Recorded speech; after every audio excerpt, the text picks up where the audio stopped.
안녕하세요. 해외에서 오랫동안 한국대 입시를 준비한 학생들을 지도하는 경험 바탕으로 이 특례 입시를 중심으로 해서 한국대 입시와 관련하여 가능한 정확한 정보를 전달드리기 위해서 노력하고 있는 옹글리시의 옹인환입니다. 자, 오늘은 정성평가의 특징에 따른 초상위권대학 합격선에 대한 이해라는 내용으로 이렇게 지금 오늘 영상을 준비했는데요. 여러분들 모두가 아시다시피 재국민 특별전형의 서류전형은요, 정성평가로 그걸 기준으로 해서 평가가 이루어지게 됩니다.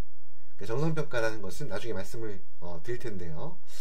자, 특히 매년 입시를 치르고 나면 올해가 작년보다 훨씬 더 어려웠다든지, 아니면 올해는 작년보다 훨씬 더 쉬웠다든지, 아니면 기별 성적에 대해서도 뭐 SAT 성적이나 IB 성적에 대해서도 올해는 이 정도 점수 이상이 돼야지 합격하고, 뭐 작년 전년도에는 이 정도 이하도 합격한다라고 하는 어떤 보면 입시 결과에 있어가지고 초상위권 대학에 합격하기 위해 필요한 점수의 변동폭이 굉장히 큰 것처럼, 이게 저 약간 이걸 오해라고 좀 말씀드리고 싶긴 한데요. 자, 그러한 오해가 발생할 수밖에 없는, 그렇게 되는 이유 중에 뭐냐면 합격한 학생들 간의 성적의 급간이 생각보다 크다는 데 있습니다. 근데 이제 우리 학부모님들 학생들이 그 자기한테 보면 가시거리에 있는, 가깝게 인접해 있는 그 곳에 합격한 학생들 모두가 있는 게 아니죠. 본인이 접하지 못하거나 만나지 못하거나, 사실 그런 경우가 훨씬 더 많겠죠. 아무래도 그 판단할 때 내 주변에 있는 학생이나 내 주변에 있는 학부모의 자녀가 합격한 결과, 이게 어떻게 보면 그 당사자 입장에서는 그게 어떤 입시 결과의 대부분을 말해준 것처럼 이길 수밖에 없기 때문에 이러한 오해가 저는 발생하고 있다고 생각하고요.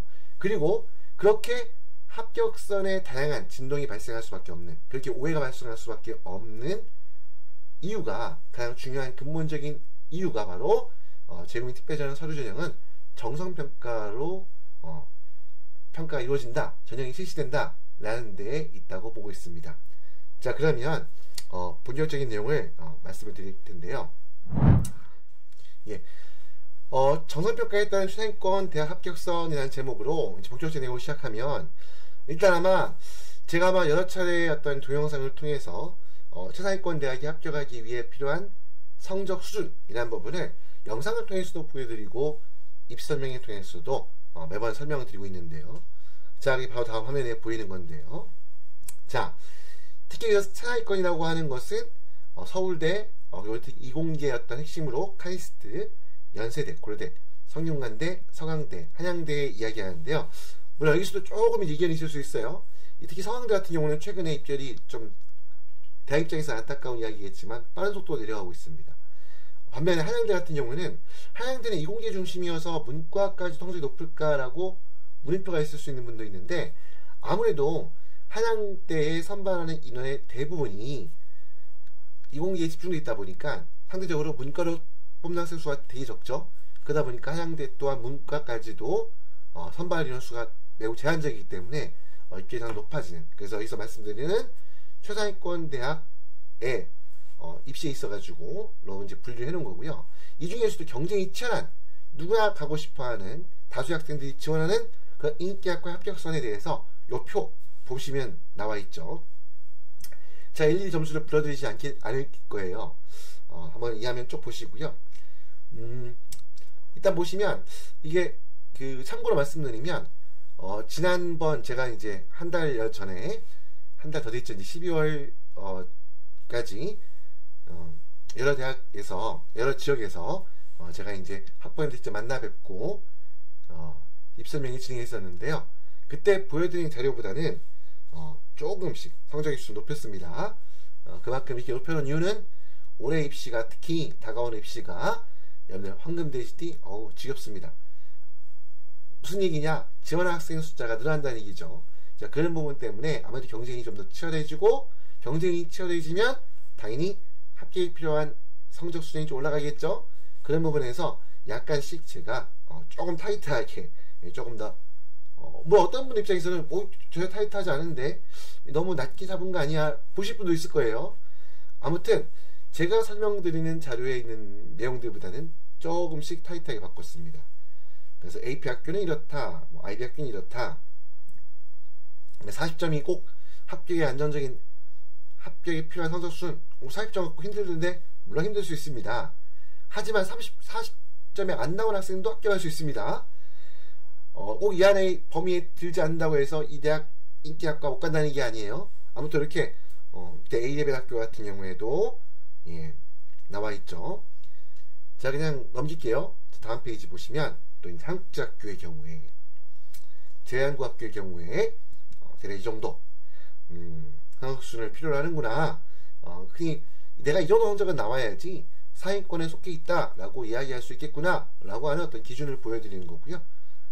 그 다음에 이제 비영어권 로컬 학교, 예, 영어권 로컬 학교에 그냥 한마디로 뭐 미국이나 캐나다의, 호주의 이런 영어권 국가의 로컬 학교, 현지 학교, 공립학교의 친구들의 합격이 필요한 성적 수 얼마큼이냐라고 물어보신 분도 있는데, 그 경우는 약간 제가 봤을 때는 AP 과정에서 AP 과정의 국제학교, 앞 페이지 보면 네, AP 과정의 국제학교 이걸 조금 준용하면 좋을 것 같기도 하고요. 이 부분은 제가 따로 다음에 입시 설명회를 통해서나 아니면 영상을 통해서 한번 그것도 제가 내용을 추가하려고 준비를 해놨는데요. 오늘은 요 합격선을 설명드린 게 메인이 아니기 때문에 그 내용을 바로 담지 않았습니다. 좀 더 좀 갈아낼 필요가 있거든요. 그래서 일단 한국제학교 같은 경우에 요 제한고학교라고 하죠. 이 학교에서 공부한 친구들의 경우에, 그리고 영어를 사용하지 않는 국가의 현지 학교, 현지의 로컬 학교, 이런 학교에 다니는 친구들의 성적, 이 정도 성적은 돼야지 그래도 내가 상위권에 속하는구나 라고 가늠해 볼 수 있는 이런 기준을 말씀드리는데요. 자, 그런데 여러분들 보셨죠? 충분히 보셨죠? 예, 넘깁니다. 혹시 못 보신 분들 화면 정지하고 좀 보시면 되겠죠? 예, 그리고 절대적인 기준이 아니에요. 항상 제가 말씀드리지만 일반적으로 이렇다라는 부분이지, 절대 우리 아이 성적이, 내 성적이 이 범위 내에 들어오지 못하겠다 해서 야, 무조건 나는 세상위권 대학에 아니면 인기학과에 지원할 수 없구나 라고 좌절하실 필요는 없습니다. 아무튼 다음 페이지 넘어가면요, 하지만 여러분들 대학 및 학과별 이율적인 합격선을 정하기는 매우 어렵습니다. 아까 제가 오늘 오프닝에서도 말씀드렸던 것처럼 실제 합격한 학생들의 성적 범위가 굉장히 다양합니다. 굉장히 높은 성적 갖고 있음에도 불구하고 그러한 상위권 대학에 합격하지 못한 학생도 있고요. 제가 보여드린 앞에 보여줬던 그런 기준에 부합하지 않았음에도 불구하고 예, 얼마든지 최상위권 대학의 인기학과에 합격한 학생도 얼마든지 있습니다. 그 이유는 여러분들 중요하게, 가장 중요하게 그 이유가 되는 것은요, 바로 우리 오늘 영상에서도 핵심에 주요 잡았던 것처럼 바로 우리 제국민 특별전형이 정성평가라는 형태로 전형이 실시되기 때문이다라는 건데요. 그러면 정성평가라는 것이 무엇이냐? 다음 페이지 보면요, 써있죠.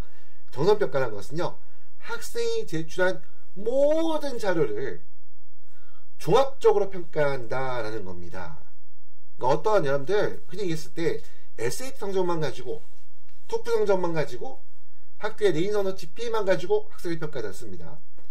A레벨에서 A2에 과목이 몇 개가 돼야 되고, AP 학교에서는 AP 몇 과목을 해야 되고, 이런 숫자가 정해진 기준이 뚜렷하게 있는 게 아니에요. 그냥 어떤 성적만 보고 학생을 평가하는 게 아니라 모든 자료를 종합적으로 보고 평가한다는 겁니다. 그래서 항상 강조해서 말씀드리는 것이 영역별로 내인 성적 100점 만점 평가할 때 그 중에 몇 포인트가, 물론 이제 여러분들 우리 수시 학생부 종합전형에는 그런 평가 요소별로 뒤에 반 페이지 나와 있을 텐데요. 나름대로 할당된 비중이 있습니다. 하지만 그것도 여러분들 그 같은 영역 내에서도 최고점과 최저점의 그 객관이 얼마큼 포기될지는 알 수 없는 거거든요. 그러면 그게 실제 반영률에 차이를 주겠죠. 예를 들어 가지고 다음 페이지 잠깐 보면서 얘기하면 학업 역량이 40%였다 해도 학업 역량이 그러면 정말 부족한 학생한테 0점을 줄 것이냐? 수시 학생부 종합전형에서도 그렇게 하진 않거든요. 근데 우리 제국민 특별전형에서는 더더욱더 그런 구분은 존재하지 않습니다. 그러다 보니까 어차피 영역별 할당된 반영 비율이 없고요. 그렇기 때문에 아까 처음 말씀했던 것처럼 어떤 SAT 성적이 몇 점 이상 돼야 되는지 그러한 개별 성적에 대한 커트라인 또한 존재하지 않습니다. 자, 그렇게 되는 이유가 바로 정성평가라는 그러한 전형 방식이기 때문이고요. 특히 그 서류평가를 할 때 그럼 어떤 요소들을 가지고 평가하게 되느냐, 이거는 이 자료도 여러분들 제 영상을 통해서나 아니면 입설명을 통해서 많이 보여드린 자료인데요. 이건 어떤 한 대학의 어떤 그런 서류평가 방법에 대한 내용을 발췌한 거 아니고요. 대부분 다 대동소이하긴 하지만 주요 대학들이 입시용학을 통해서 담고 있는 서류적인 평가 방식을 종합한 내용인데, 거기에는 학업 역량을 평가할 수도 있고 진로 역량을 평가하기도 하고 본노체 역량, 이 세 가지 요소를 나누어서 학생을 평가하게 됩니다. 학업 역량에는 학생의 어떤 전체적인 취득한 성적이 정도가 되겠죠. 진로 역량은 내가 지원하고자 하는 그러한 학과나 희망 전공 분야에 관련된 얼마만큼의 노력을 했고 어떤 활동을 했고 관련된 과목의 성적이 어떠했냐를 보는 부분이겠죠. 마지막 부분은 공동체 역량이라고 해서 학생이 어떻게 보면 공동체 안에서 어울림, 나눔, 그런 학생들과의 어떤 보면 소통의 부분, 환경 속에서 어려움을 극복하기 위해서 교우들과의 관계, 뭐 그 리더십 이런 것들 되겠죠. 이런 부분들을 다 평가하게 되는데, 여기도 보면 나와 있는 내용이 되게 많잖아요.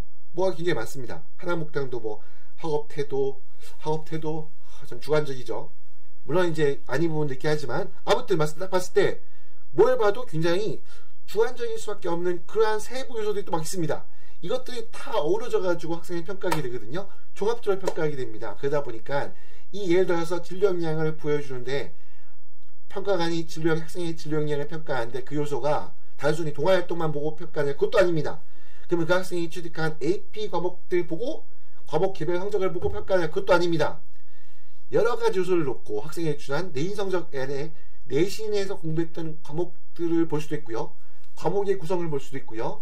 아니면 얼마큼 어려운 심화 과정을 공부해서 도전했느냐를 볼 수도 있는 거고, 동아활동을 단순히 짧게 했느냐, 길게 했느냐, 꾸준히 했느냐, 그리고 그 동아활동 안에서도 단순히 학생이 참여만 했느냐, 아니면 뭔가 치열하게 어떠한 논리적인, 지식적인, 지적인, 아카데믹한 목표를 세우고 거기에 위해서 열심히 노력해서 어떤 성과를 남겼느냐, 그런 모든 부분까지 이것들이 여러 가지 관점에 따라서 평가가 진행이 되게 됩니다.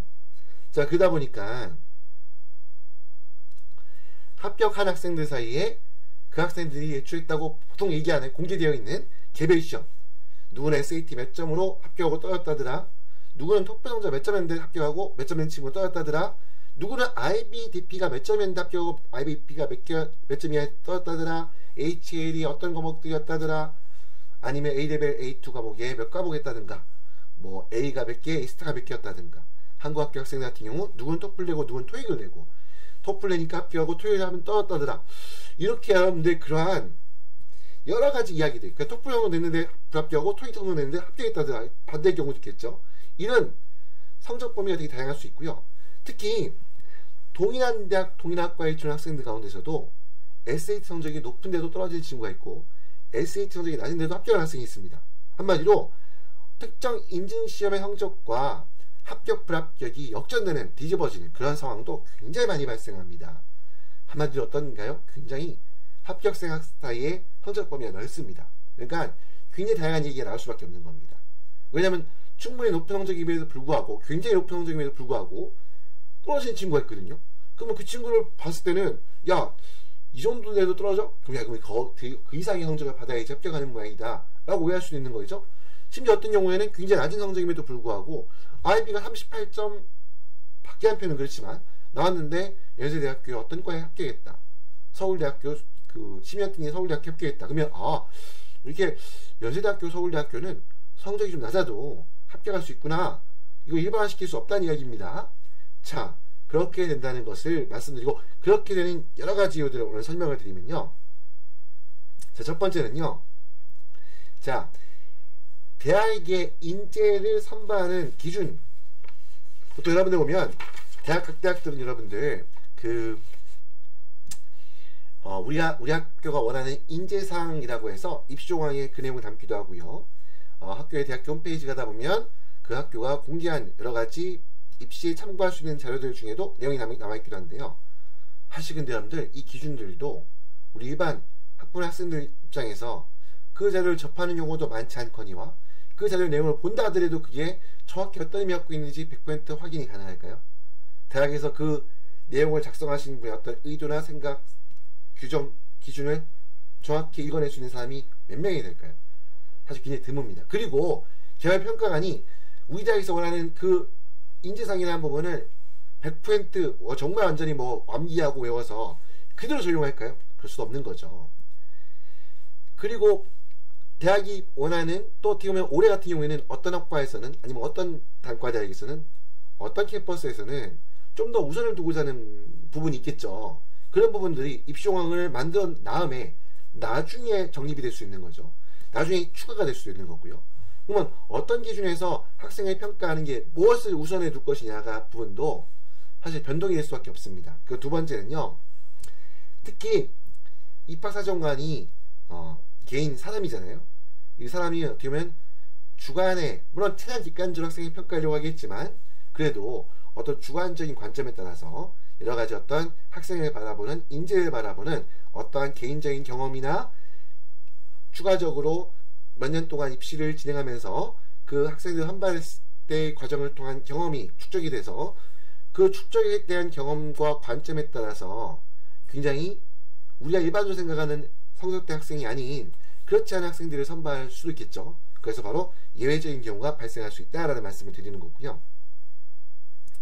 그리고 진로 역량 중요하다고부터 말씀드리는데 이 진로 역량을 차지하는 비중이 얼마큼 되느냐, 한마디로 학생을 평가하는 데 있어 가지고 얼마큼 실질적인 요소로 반영이 돼서 반영 비율이 정해지겠느냐, 한마디로 얼마만큼의 변별을 갈 수 있겠느냐는 이거 부분 어떻게 이것도 정하기가 어렵습니다. 예, 이거 보면 또 어떻게 보면 굉장히 우리가 일반화시켜서 답을 내릴 수가 없다는 거죠. 그리고 학생들이 제출하는 인증시험 성적의 유무가 매우 다양합니다. 그러니까 여러분들 SAT 성적이 최근에 많이 중요했다고 하지만 그렇다고 해서 상대적으로 과거보다 SAT 성적을 제출한 학생 수가 좀 늘어났다. 그리고 상위권 학생들 같은 경우에는 SAT 성적이 점수대가 올라갔다 뿐이지 그렇다고 해서 여러분들 오해하시면 안 되는 게요. 모든 합격한 학생들이 모두가 SAT 성적을 제출한 게 아닙니다. 과거에 비해서 상대적으로 늘어났다는 것 뿐입니다. 그건 경향을 보인다는 거지 모든 학생들이 SAT 성적을 제출한 것도 아니고요. 또 어떤 분들 같은 경우는 많이 물어보시는 경우 중에 토플 성적이 필수다. 그것도 아닙니다. 역시 SAT와 마찬가지로 합격 학생들이 모두가 토플 성적을 제출하는 것도 아니고요. 그리고 꼭 AP 성적을 모두가 제출하고 있는 것도 아니고 합격 학생들이 꼭 AP가 몇 개 이상 돼야지 합격할 수 있다라고 그 개수가 정해져 있는 것도 아니고 모든 상위권 학생들, 최상위권 학생들에서 습득한 성적을 취득한 AP 과목의 수가 무조건 10개, 12개, 15개 그것도 아닙니다. 그렇기 때문에 이런 학생들이 갖고 있는 제출하는 인지시험 성적의 시험 종류나 그 시험 종류가 굉장히 다양할 수밖에 없다는 거고요. 자, 그 다음에 이제 우리 보면 그 스쿨 프로필이라고 하는 우리 출신학교 소개자료 있죠. 이 부분이 우리 입시 영향을 좀 주는데요. 그럼 여기 잠깐 간단하게 말씀드리면 스쿨 프로필이 어떤 영향을 갖고 있느냐, 학생이 제출한 내인 성적 있죠. 아무래도 해외인 국제학교들은 대부분 다 절대평가로 학생을 평가하죠. 그리고 학교의 규모도 천차만별입니다. 또 학교의 목적에 따라 성적을 주는 수준이 되게 타이트하게 성적을 주는 학교도 있고요. 성적을 아주 폭넓게 아주 어떻게 보면 수월하게 내신 성적을 주는 학교도 있습니다. 그렇기 때문에 모든 학생이 제출한 내신 성적을 일관적으로 어떻게 보면 그냥 정해진 기준을 가지고 평가하지 않겠죠. 얼마큼 이 학교가 타이트한 학교였냐, 얼마큼 치열하게 열심히 노력하는 그러한 환경 가운데서 노력해서 점수를 받은 것이냐 라는 부분, 그리고 특히 교내활동, 교내에서 있는 여러가지 활동들, 액티비티가 있잖아요. 그런 뭐 동아활동이나 여러가지 프로젝트를 이행하는 과정들이 얼마큼 그게 내실 있게 이루어졌는가에 대해서 근거가 되는 게 바로 스쿨 프로필입니다. 이 부분도 영향을 주겠죠. 그다음까 그러면 단순히 학교에서 받은 내신 성적이나 학교에서 미리 받은 IB나 A레벨의 프로젝트 성적이나 이 부분이 여러분들 무조건 일률적으로 적용되는 건 아니겠죠. 영향을 당연히 받는다는 겁니다. 그리고 이어지는 거지만 바로 학교의 내신 성적에 가지는 공신력, 특히 여러분들 방금 내가 스쿨 프로필로 얘기했지만 특히 학교에서 받은 내신 성적의 공신력을 높이는 방법 중에 하나가 인증시험 성적을 통해서 입증해 주는 겁니다. 그러니까 연빛고 국제학교에서 다니는 친구가 내신이 이제 훌륭했다, 정말 내신이 훌륭할 만큼의 학력을 갖고 있느냐가 그걸 보여줄 수 있는 외부 기관의 평가 자료가 SAT나 토플 성적이 되겠죠. 예, 그걸 통해서 실제 이 친구가 받은 SAT 성적이나 이 친구가 받은 ACT나 토플 성적을 보니까 충분히 이 정도 성적을 받을 만큼의 학력이 있겠구나라는 걸 간접적으로 보여줄 수 있는 근거가 있겠죠. 이거를 뭘 또 냈느냐 안 냈느냐 몇 점 이상 해야 되냐 없어요. 그게 기준이 정해진 게 아닙니다. 왜냐하면 해외 있는 학교는 종류가 무지하게 많고 다양합니다. 그렇기 때문에 일관된 기준을 세우기 참 어렵습니다. 그렇기 때문에 정상평가가 실시하게 되는 거고요. 학생의 초중고 재학 형태 및 이력, 그게 뭐냐면 이 친구가 해외 학교를 얼마큼 오랫동안 다녔는데 중요한 거는 영미권 국제학교에서 공부한 기간이 얼마큼 되느냐. 아무래도 현지 로컬 학교에서 공부한 기간이 좀 길고 3년등의 학생들 같은 경우에 비교적 고학년의 해외 학교에서 공부한 학생들 같은 경우는 영어가 약할 수밖에 없겠죠. 그런 학생이 과거에 공부했던 학교 형태나 그러한 학교 과정을 이수했던 이력에 따라서 이걸 감안해서 평가가 될 수 있겠죠. 무조건 이것도 이를 감안한다는 거 아닙니다. 평가에 따라서는 이런 부분들까지 고려해서 학생을 평가할 수도 있다는 겁니다. 한마디로 평가에 영향을 줄 수 있는 요소가 무진장 다양하다는 겁니다. 마지막으로 보통 우리 얘기할 때 학생의 잠재 역량, 발전 가능성 얘기하는데요. 여러분들 잠재 역량, 발전 가능성 이것 또한 평가 간의 어떤 주관적인 관점이 당연히 개입될 수밖에 없죠. 그렇죠, 맞죠? 그렇기 때문에 사실 잠재 역량, 발전 가능성 물론 이걸 좀 더 객관화시키기 여러 가지 지표들이 있긴 하지만 그 객관화시키기 위한 지표들도 결국은 똑같이 그걸 평가하는 평가간의 어떤 관점이나 주관적인 해석에 따라서 정도가 더하거나 덜하거나 이런 부분들이 있을 수밖에 없겠죠. 자, 이 요소 때문에 이런 재급 및 특별전형 서류평가에 있어서의 이런 정성평가적 요소 때문에 실제 학생들이 합격하고 불합격하고 하는 어떤 성적의 수준 범위가 굉장히 다양할 수밖에 없다는 말씀을 드리는 겁니다. 자, 이렇게 해서 지금까지 정성평가의 특징에 따른 최상위권 대학에 합격하기 위해서 필요한 성적 수준이라는 내용으로 영상을 준비했는데요. 처음부터까지 말씀드렸던 것처럼 상당히 어떻게 보면 무엇보다도 재급 및 특별전형에서는 특정한 합격이 필요한 합격선이라가 커트라인이라는 건 존재하지 않습니다. 말씀했던 것처럼 그래도 이 정도 성적은 돼야지 그래도 상위권 대학 인기학과에 그냥 쉽게 말해서 명함을 내밀 수 있겠다. 그래서 평가를 받아올 만하다. 합격을 좀 기대할 수 있겠다라는 어떤 정도의 한마디로 이 정도는 돼야지 그래도 학생이 성적이 우수하다는 걸 보여준다라고 하는 거지만 제가 이제 말씀했던 것처럼 본문 내용 중에 영상 내용 중에 또 뭐 대학별로 국제학교 형태별로 IB 학교인데도 SAT 성적까지도 몇 점 A레벨 학교인데도 SAT 성적까지 몇 점 나와 있는 게 있잖아요. 그러면 내가 IB 학교에서 공부했는데 SAT 성적이 없으니까 상위권이 아니냐? 그건 아닙니다. 그냥 여러 가지 경우에 봤을 때 이런 점수대, 그러니까 IB 성적에 더해서 SAT 성적 이 정도까지 점수를 받아서 합계 제출하면 그만 경쟁력이 크다라는 부분인 거고, 뭐 IB 성적이 타고나다 그러면 그런 친구 같은 경우에 SAT 성적이 없다고 해서 그 IB 성적 자체에 어떤 무게감이나 어떤 학생의 평가한 우수 학생이라고 보는 어떤 근거로 작용하지 않는 그런 거 아니겠죠. 자, 그런 부분이 있다는 점. 그래서 한마디로 제가 가장 많이 듣는 정말 정확한 성적 수준 커트라인 얼마큼 되느냐라는 부분을 사실 가늠하기 어렵다라는 부분.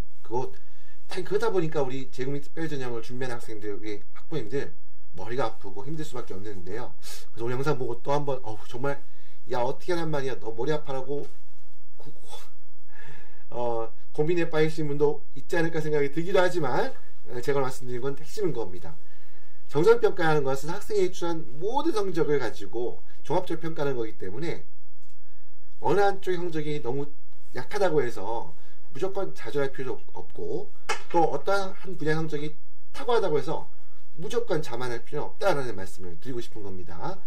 그래서 정말 그냥 또 주변에 어떤 특이한 사례, 예외적인 사례에 너무 거기에 의존하지 마시고요. 정말 종합적으로 어떤 한 분야에 대해서 내가 학생이 내가 그 분야에서 꽂혀 있다고 할까요? 그때 중요한 건 단순히 또 그런 관련된 놀이할 필요 이상한데요. 많이 했다가 중요한 게 아니라 얼만큼 그 분야에 있어 정말 노력을 해서 열심히 해서 그분의 성과를 남겼는가 라는 부분도 평가에 반영될 수 있고 정말 다양한 요소들이 결합해서 학생의 평가가 있다는 점 무조건 점수나 어떠한 개별 과목의 성적에만 무조건 함몰이 돼서 입시를 준비하는 데 있어가지고 그렇게만 보실 필요는 없다. 단정 지을 필요 없다는 말씀을 좀 드리고 싶습니다. 아무튼 오늘 영상은요 이 정도에서 마무리하고 하고요. 오늘 시청하신 영상 해외에서 한국대 입시 준비하는 데 있어가지고 꼭 도움이 되셨기를 바라면서 지금까지 옹글리시의 옹인양이었습니다. 감사합니다.